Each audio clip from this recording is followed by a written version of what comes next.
Hello Channel NITT viewers, I am DS, your psychologist, and welcome to another episode on Channel NITT.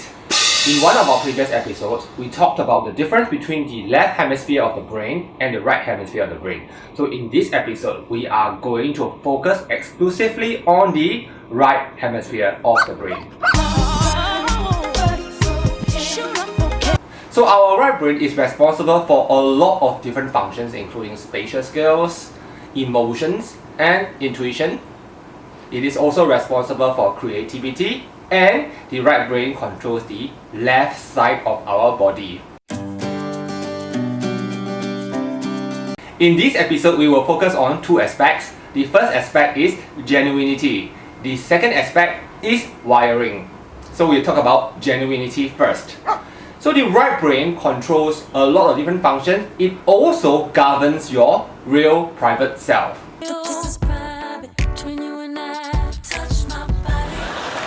If a person is genuinely smiling and happy, then you will see that the facial muscles on the left side of the face becomes more developed.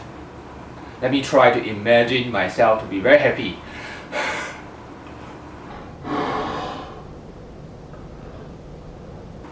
See? This side is just more developed than the other side because the right side of your brain, which controls emotions and your private self, is controlling the left side of your face. And because the right side of the brain wants to express these emotions, you will see a more developed left side of the face in terms of facial muscles. Like this. So does that mean that if a person is giving you a right facial smile, then it is a fake smile? Well, sometimes the person might be just trying to please you. Let's say, for example, you are trying to console your friend. Your friend is really depressed but doesn't want you to be unduly worried. So they might just smile at you. See, on this side of your face, you might see that it becomes overdeveloped. However, it's slanted to the right, which means to say that it is a public smile. A public smile. So a public smile may not be a fake smile. It is a social smile or a polite smile that tries to conform to societal norms.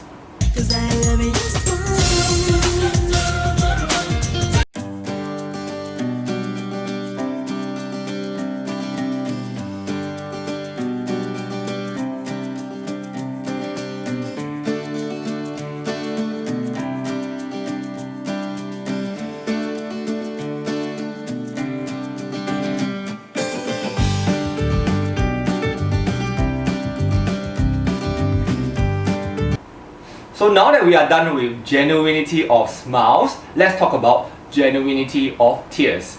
If a person is really crying, then the tears should come from the left eye first.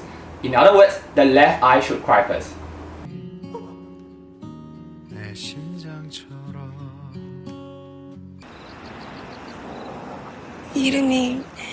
So as you can see in the video clips that I have cut, these actors are really crying. Why? Because the left eye is wired to cry first. Because the left eye is controlled by the right brain, which is the emotional brain. A third tip for you, if you are trying to decide if somebody is telling the truth when you are talking to this person on the phone, listen using your left ear. Because your left ear is also your intuitive ear. It is able to tell lies, or it is able to tell if someone is lying. Well, I have a fourth tip for you, but this may not apply to many people. However, if you happen to be a person who visit fortune tellers or tarot card readers, then you can take note. They will always draw cards using their left hand because the left hand is the intuitive hand.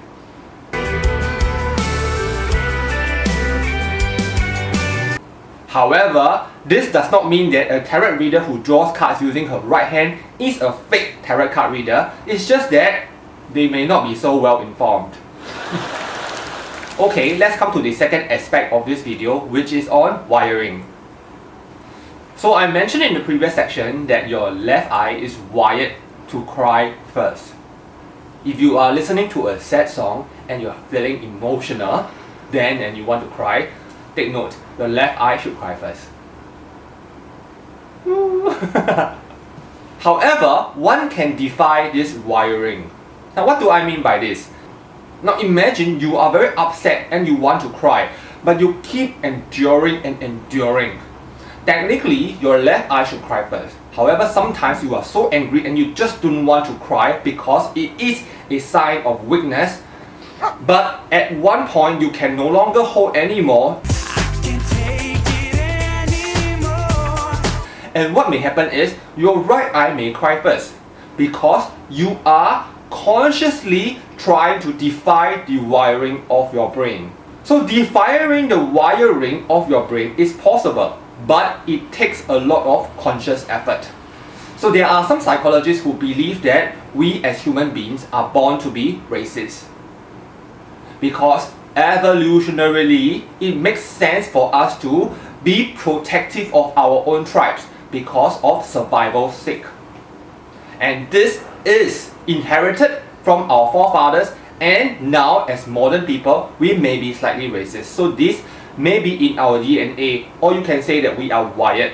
However, you have learned this, we can defy our wiring. It takes some conscious effort.